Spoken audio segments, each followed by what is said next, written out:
은혜로운 찬양 감사합니다. 우리 고백하겠습니다. 하나님은 살아계십니다. 아멘. 오늘 본문 말씀에는 하나님께서 아브라함에게 약속하신 아들을 주시기 전에 아브라함과 그의 집에 있는 모든 남자들에게 할례를 행하라고 말씀하시는 것이 오늘 본문 말씀의 내용입니다. 지난 시간에 말씀드렸던 것처럼 그러니까 17장 1절 말씀으로부터 나와 있는 아브람을 아브라함이라고 이름을 바꾸시는 것과 그리고 오늘 본문 말씀에 아브라함과 그의 모든 남자들이 할례를 받아야 한다라고 하는 이 두 가지 사건은 아브라함을 아브라함 되게 했던 가장 중요한 사건이다라고 지난 시간에 말씀을 드렸습니다. 할례라고 하는 말은 오늘식으로 말하자면 남자들이 포경수술을 받는 것과 비슷합니다. 이 할례가 무엇인가 하면 하나님의 백성이라고 하는 표시고 그리고 이스라엘 백성들이 이방인들과 구별되는 하나님의 선민이라고 하는 표시이고 그리고 이 할례는 하나님께서 친히 아브라함과 그의 후손을 그의 백성으로 삼으시겠다라고 하는 약속과 그리고 하나님이 그들의 하나님이 되시겠다라고 하는 그 약속과 그 약속을 하나님이 친히 이루시겠다라고 하는 증표로 주신 것이 할례입니다.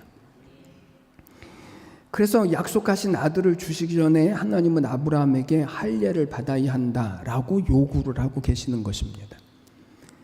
그래서 10절 말씀을 보면 너희 중 남자는 다 할례를 받아라 이렇게 말씀을 했습니다.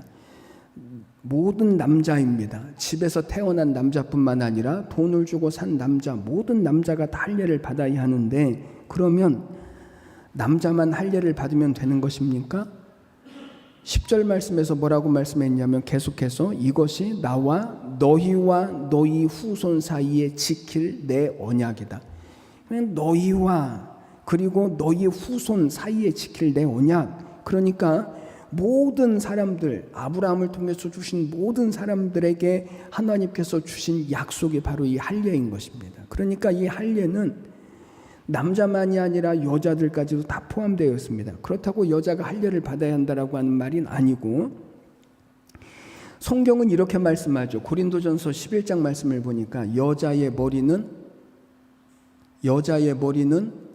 누구고 남자이고 남자의 머리는 누구고 그리스도시고 그리스도의 머리는 누구시라고요? 하나님이시다. 다들 처음 들어보시는 것처럼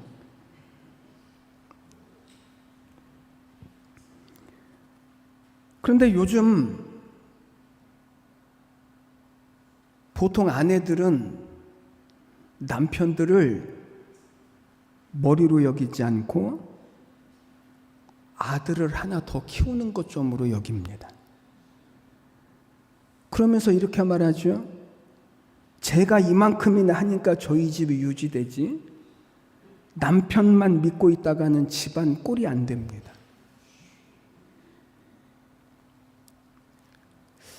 그래서 도대체 이게 무슨 말일까? 왜 그럴까? 제가 공부를 했습니다. 이것을 가리켜서 정신분석학적으로 오디푸스 콤플렉스라고 말하는데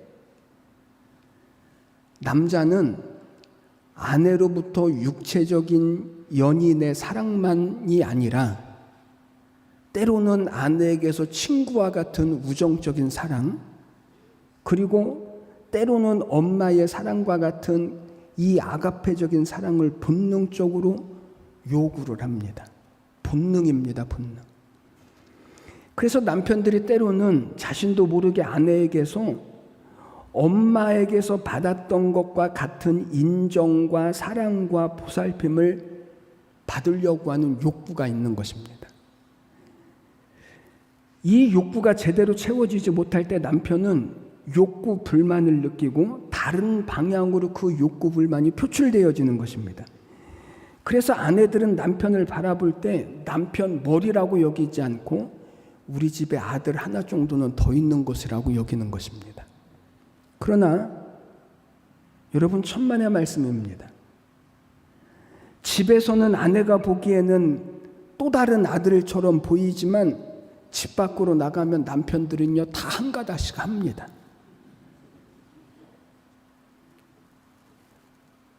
그러나 여러분, 남편은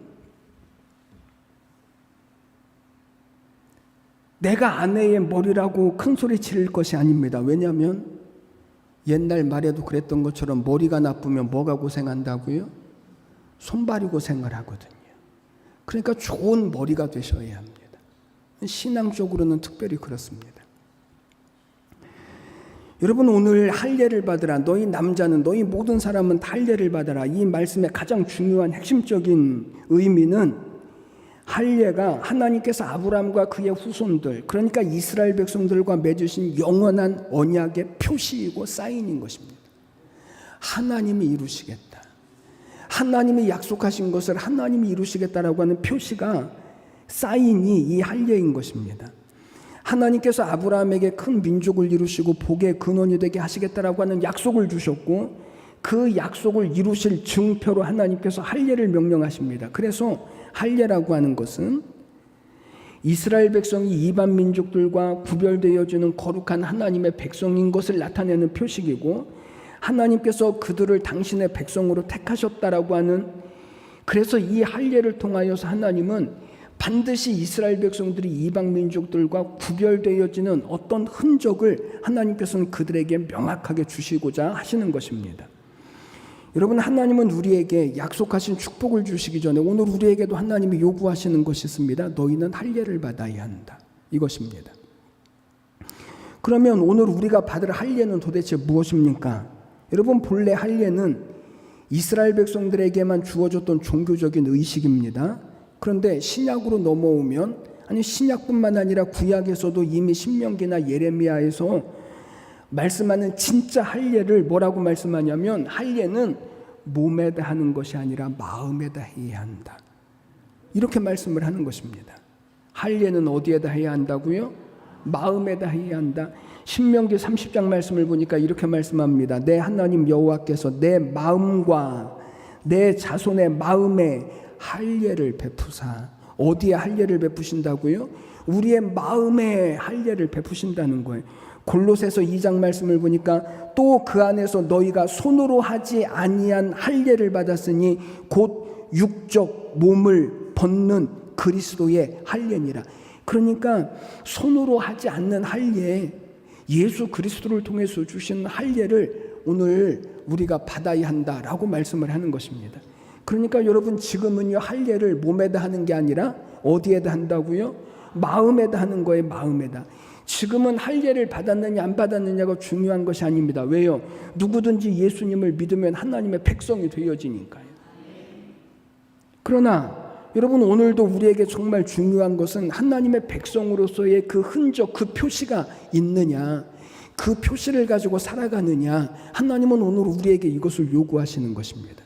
그러면 여러분, 오늘 우리가 가져야 할 하나님의 자녀와 성도된 이 표시가 도대체 무엇일까요? 하나님은 이것을 꼭 아브라함에게 이루시고 그것을 통하여서 하나님의 약속을 이루시겠다라고 약속하셨던 오늘 우리가 받아야 할 예가 도대체 무엇일까요? 오늘 저는 우리 모두가 다 이 하나님의 약속을 믿음으로 받으셔서, 그래서 하나님이 이루어내시고 하나님이 우리의 하나님이 되셔서 마침내 하나님의 뜻을 이루어 가실 복이 저는 우리 모두에게 있게 되시기를 주님의 이름으로 간절히 축복합니다. 먼저는 하나님 앞에서 완전함을 가지는 것입니다. 하나님 앞에서 무엇을 가져야 한다고요? 완전함. 오늘 1절 말씀을 보겠습니다. 아브라함이 99세 때에 여호와께서 아브라함에게 나타나서 그에게 이르시되 나는 전능한 하나님이라. 너는 내 앞에서 행하여 어떻게 하라고요? 완전하라. 이렇게 말씀을 합니다. 여러분, 아브라함의 나이가 99세입니다. 이 말은 아브라함이 자녀를 낳을 기대나 가능성이 있다라고 하는 것입니까? 없다라는 것입니다. 가능성이 없습니다. 그래서 하나님이 아브라함에게 아들을 주시겠다라고 말씀하셨을 때 17절 말씀을 보니까 아브라함이 감히 크게 웃지는 못하고 속으로 웃으면서 뭐라고 말했습니까? 내가 100살인데 어떻게 자식을 낳고 내 아내는 90살인데 어떻게 자녀를 낳을 수 있으리요? 말도 안 된다라는 거예요. 그래서 18절 말씀을 보니까 아브라함이 하나님께 뭐라고 말씀해요? 이스마엘이나 하나님 앞에 잘 살았으면 좋겠습니다. 이 말이 무슨 말이냐면 하나님 자꾸만 되지도 않는 없는 자식 얘기는 그만하시고 하가를 통해서 주신 이 이스마엘이나 하나님 잘 살게 해주십시오. 이 말이거든요. 그런데 그때 하나님이 아브라함에게 뭐라고 말씀하신다고요? 나는 전능한 하나님이다. 여러분, 구약 성경에서 지금까지 하나님이 당신을 가리켜서 나는 전능한 하나님이라고 소개한 적이 없습니다. 그런데 아브라함에게 나타나셔서 하나님은 당신을 소개하기를 나는 전능한 하나님이다 라고 소개를 해주시는 것입니다. 이 말은 하나님께는 불가능한 일이 있다는 거예요, 없다는 거예요? 없다는 거예요. 너에게 자식을 주겠다라고 하는 이 약속도 너가 못한다고 해서 안 되는 것이 아니라 끝난 것이 아니라 내가 얼마든지 할 수 있다. 하나님은 이것을 말씀해 주시는 거예요. 그러면서 아들을 주시기 전에 앞서서 아브라함에게 무엇을 요구하신다고요? 내 앞에서 완전하게 행하라. 여러분, 이거 굉장히 중요합니다. 하나님이 아브라함에게 아들을 주시기 전에, 약속을 이루시기 전에 하나님이 무엇을 요구하신다고요? 너는 내 앞에서 완전하라.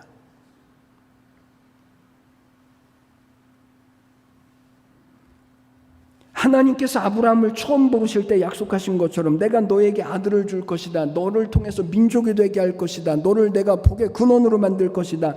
약속을 해주셨는데, 그런데 이제 아브라함이 그 축복의 사람, 하나님의 약속을 이루는 사람이 되기 위하여서 하나님이 그에게 먼저 요구하시는 것이 있습니다. 하나님 앞에서 완전해라. 여러분, 사람이 완전할 수 있습니까? 그러면 하나님이 아브라함에게 잘못된 것을 요구하는 것일까요? 오늘 하나님도 우리에게 주신 모든 약속을 이루시기 전에 하나님이 우리에게 요구하시는 할례가 있습니다. 그것은 하나님 앞에서 완전해라. 여러분, 여기 하나님 앞에서 완전하라 이 말은 하나님께서 주실 축복을 받을 만한 사람이 되라. 감당할 만한 사람이 되라. 이 말입니다. 그러니까 지금까지는 아브라함이 감당할 만한 사람이었다는 거예요? 아니었다는 거예요? 아니었다는 거예요. 감당할 만한 사람이 되라. 받을 만한 사람이 되라. 그러면 여러분, 축복을 받기 위해서 우리에게 요구하시는 것이 도대체 이 완전함이 도대체 무엇입니까? 하나님이 우리 교회로 하여금 부흥케 하시기 위하여서 우리가 부흥하기에 합당한 우리의 모습이 도대체 뭘까요?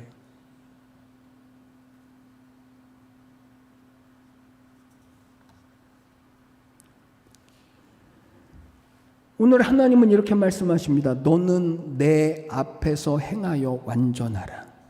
여기 완전할 수 있는 비결이 있습니다. 그것은 하나님 앞에서 완전한 것입니다. 다시 말하면 완전한 사람, 축복받기에 합당한 사람은 하나님 앞에서 행하는 사람이 완전한 사람입니다. 하나님 앞에서 살아가는 사람이 완전한 사람입니다. 여러분, 우리가 매 순간 하나님이 우리를 보고 계시고 우리가 하나님 앞에서 산다라고 하는 생각을 가지고 살고 계십니까?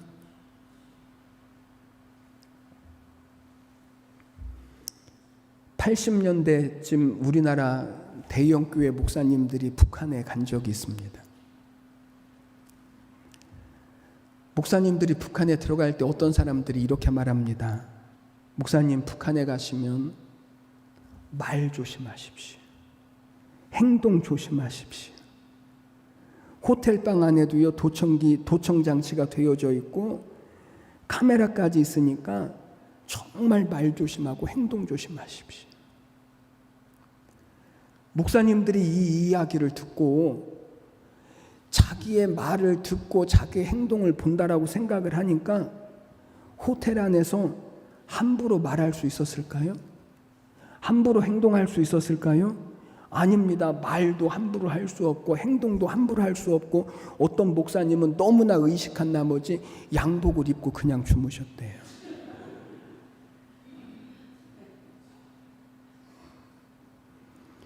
여러분, 누군가 내가 하는 말을 듣고 누군가 내가 하는 행동을 본다라고 생각을 하면 우리가 말하는 것이 얼마나 달라질까요?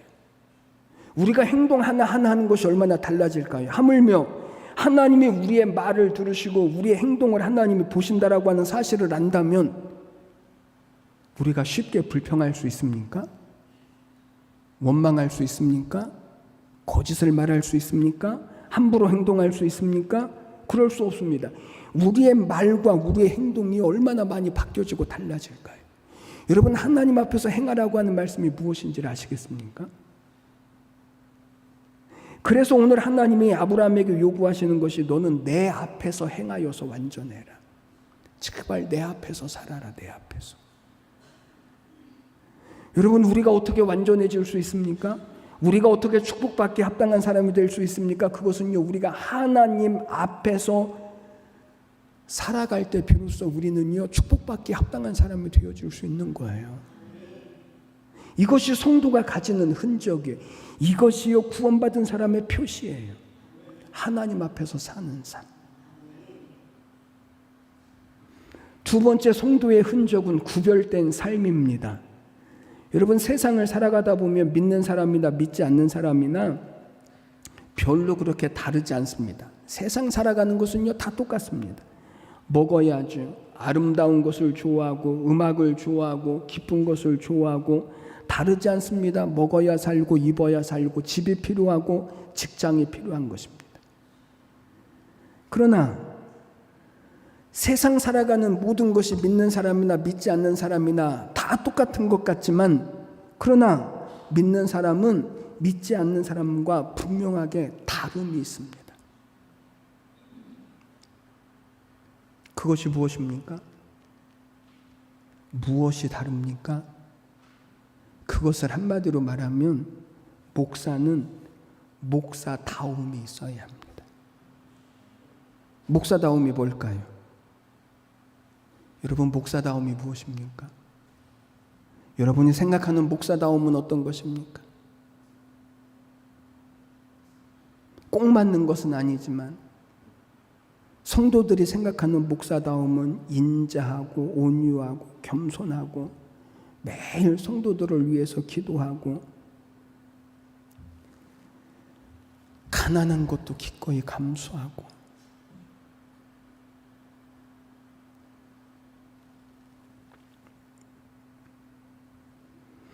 그러면 목사다움만이 아니라 성도다움은 무엇입니까? 권사다움은 무엇입니까? 장로다움은 무엇입니까?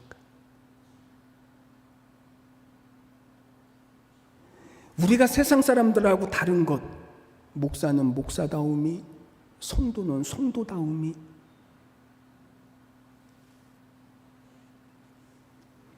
그래서 하나님의 자녀인 성도들에게, 하나님을 믿는 사람들에게는 구별된 것이 필요한데, 그것이 세상 사람들과 다른,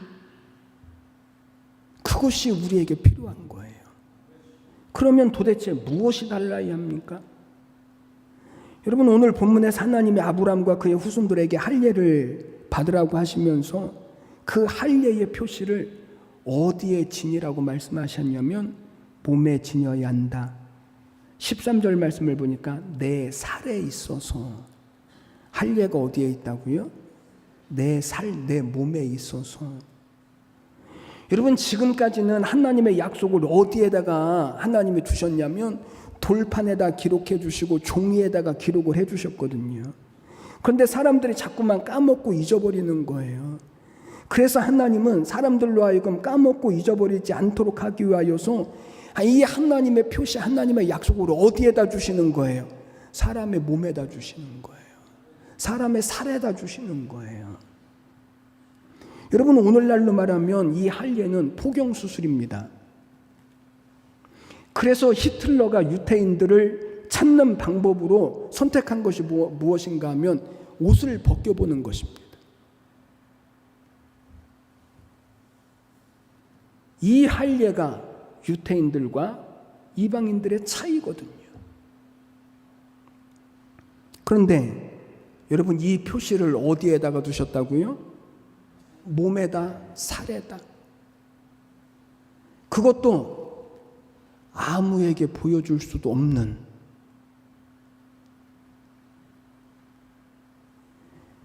이 아무에게도 보여줄 수 없지만 우리의 몸에 새겨놓은 이것이 믿는 사람들의 표시이고 이방인들과 유대인들의 차이라는 거예요. 그러면 아니 왜 할례를 아무도 보여줄 수 없는 포경수술이 아니라 누구나 다 볼 수 있도록 보조개로 해주시든지 쌍꺼풀로 해주시면 참 좋을 텐데, 그러면 보기에도 좋고 다른 사람이 봐도 아, 이 사람은 믿는 사람이구나 라고 하는 것이 표시가 날 텐데, 그런데 하나님은 왜 아무에게도 보여줄 수 없는 몸에다 살에다가 이 할례를 받게 하셨을까요? 여러분, 이 할례의 표시는 누구만 볼 수 있습니까? 자기 자신만 볼 수 있습니다. 그러니까 이스라엘 백성들은 이 하루에 몇 번씩 이 표시를 볼 수 있는 거예요. 자기 자신은 볼 수 있는 거예요. 그러면서 그들이 생각한 것이 무엇입니까? 아, 나는 하나님의 백성이지. 나는 세상 사람들과 다르게 살아야지.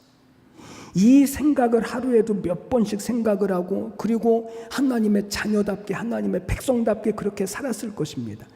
그게 하나님의 백성됨의 표시거든요. 그게 하나님의 백성됨이고 성도다움의 표시거든요.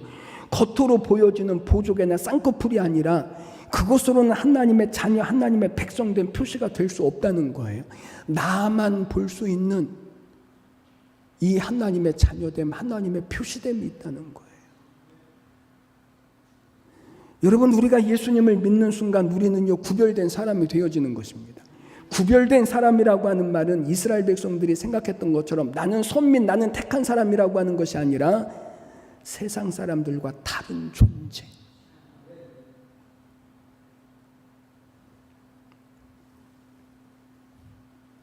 이 사실을 예수님은 마태복음 5장에서 이렇게 말씀합니다. 너희는 세상의 빛이요 소금이다. 그런데 소금이 맛을 잃으면 아무 쓸데가 없어서 밖에 버리워져서 사람들에게 밟힐 뿐이다. 성도에게는 성도의 맛이 있어야 합니다. 성도만 가지고 있는 매력이 있어야 합니다. 성도의 멋이 있어야 합니다. 이게 성도의 표시입니다. 세상 사람들은 가질 수 없는, 하나님을 알지 못하는 사람은 감히 생각할 수도 없는 그런 이 성도가 성도다움을 잃어버리면 맛을 잃어버린 소금과 같아서 아무런 쓸모가 없게 되어지는 것입니다. 그래서 로마서 12장에서 이렇게 말씀합니다. 그러므로 형제들아, 내가 하나님의 모든 자비하심으로 너희를 권하노니 너희 몸을 하나님이 기뻐하시는 거룩한 산 제사로 드리라. 이것이 너희가 드릴 영적 예배니라. 너희는 이 세대를 본받지 말고, 이 말은 우리가 영적 예배자가 되기 위하여서 세상 사람들과 분명히 다르게 살아야 한다. 세상을 본받지 말아야 한다. 세상 사람들에게 그래도 예수 믿더니 다르구나, 예수 믿는 사람이 다르구나, 이 다름을 하나님은 우리가 살기를 원하시는 것입니다. 여러분, 오늘 이 세상이 얼마나 위험됐습니까? 얼마나 혼탁해졌습니까? 얼마나 부정적이고 얼마나 거짓되어졌습니까? 이 세상에서 우리가 정말 예수님을 믿는 표시는 겉으로 드러나는 것이 아니라 나만 볼 수 있는, 세상 사람들과 구별된, 우리의 삶으로밖에는 보여질 수 없는 그것이 바로 성도의 표시이고, 그리고 하나님께서 우리를 통하여서 하나님의 약속을 이루어 가실 증표입니다. 세 번째는 성도가 가져야 할 할례 표식은 예수님을 따라가는 것입니다. 여러분, 할례를 받는다라고 하는 것은요, 고통스러운 것입니다.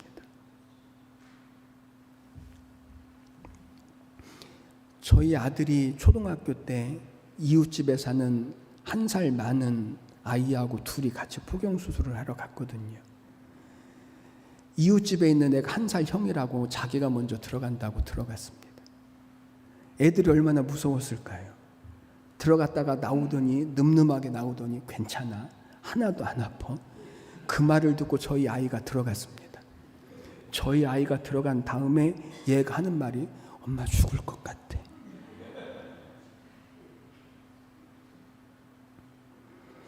고통스러운 거거든요. 유대인들은 난지 8일 만에 할례를 받았습니다.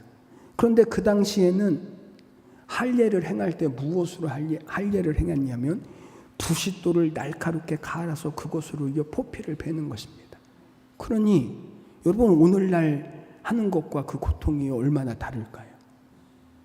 할례를 받으면서 고통을 겪고 피를 흘리고 그로 말미암아 하나님은 이제 하나님의 백성이라고 하는 표식을 주시는 것입니다. 그런데 여러분 예수님도 그러셨습니다. 예수님이 십자가를 지시기 전에 제자들과 떡을 나누시면서 뭐라고 말씀하셨냐면 이것은 너희를 위하여 찢기는 내 살이다, 내 몸이다.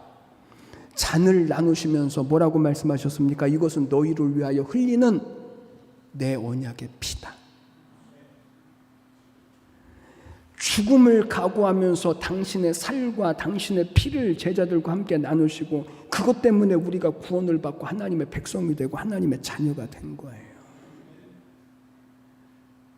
여러분 우리의 신앙이 무엇입니까? 우리의 믿음이 도대체 무엇입니까? 겉으로 보여지는 이런 거 말고 나의 허물과 죄를 대신 짊어지시고 십자가에서 죽으신 예수님을 따라가는 삶, 이게 믿음이고 이게 성도의 표시이고 이게 신앙입니다. 그러므로 여러분 우리가 신앙생활을 한다라고 하는 것은 예수님께서 죽음에서 나를 구원해 주시기 위해서 대신 저주를 담당하시고 죽임을 담당하시고 그 사랑에 감격하고 감사하면서 이제는 세상 사람들과 다른 삶, 어떤 삶이요? 예수님을 따라가는 삶. 예수님을 따라가는 삶이 무엇입니까? 하나님은 이렇게 말씀하십니다. 그것은 하나님을 사랑하는 것이고 그와 같이 내 이웃을 사랑하는 것이다. 이게 예수를 쫓아가는 것입니다. 이게 성도의 표시입니다. 진짜 구원을 받으면요, 하나님을 사랑할 수 있습니다. 진짜 구원을 받으면 우리의 이웃을 사랑할 수 있습니다. 아니, 원수도 용서할 수 있습니다. 여러분 왜 꼭 이래야 합니까? 그냥 예수 믿고 구원받고 천국 가면 되는 것 아닙니까? 왜 그래야 할까요? 미국 사우스 캐롤라이나 주에 사는 셀리라고 하는 사람이 있는데 이 사람이 아이를 낳다가 혼수 상태에 빠졌습니다. 다행히 아이는 무사했는데 이 아내는 이유를 모르고 혼수 상태에 빠져서 그래서 그의 운명이 어찌 될 줄을 모르기 때문에 이제 마지막을 준비하라고 의사들의 선고를 받았습니다.